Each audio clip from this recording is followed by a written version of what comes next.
Guys, ওয়ার্ল্ডের number 1 YouTuber mister Beast নাকি বাংলাদেশের নাম্বার 1 ইউটিউবার রাকিব হোসেনের সাথে কোলাব করতে চলেছে।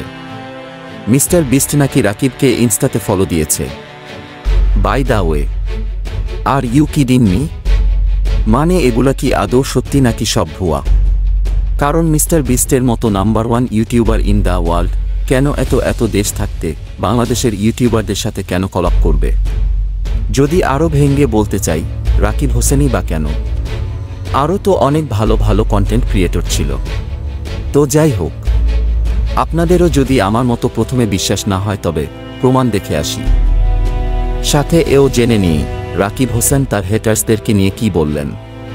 তো গাইস, আপনারা তো দেখতেই পারছেন আমরা এখন মিস্টার বিস্টের ইনস্টাগ্রাম আইডিতে আছি।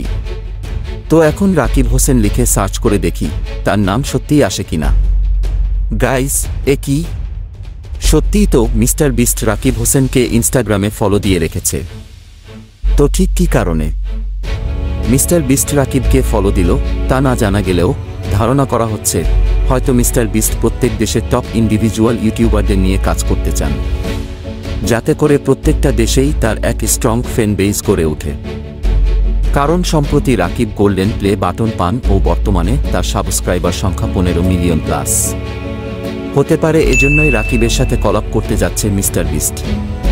আপনি যদি মিস্টার বিস্টকে রেগুলার ফলো করে থাকেন তবে দেখবেন যে মিস্টার বিস্ট তার নিজ কান্ট্রি সহ অন্যান্য দেশের টপ কন্টেন্ট ক্রিয়েটরদের সাথে কোলাব করে ভিডিও বানায়।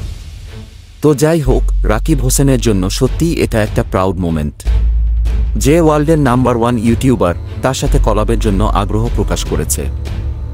তো যাই হোক, এবার দেখা যাক হেটার্সদের নিয়ে রাকিব হোসেন কি বলল। রাকিব তার এক পোস্টে লিখেন, তারপর বলো হেটার্সদের মুখ এখন কই থাকবে? আমাদের দেশের লোকেরা শুধু নিচে টেনে নামাতে পারবে।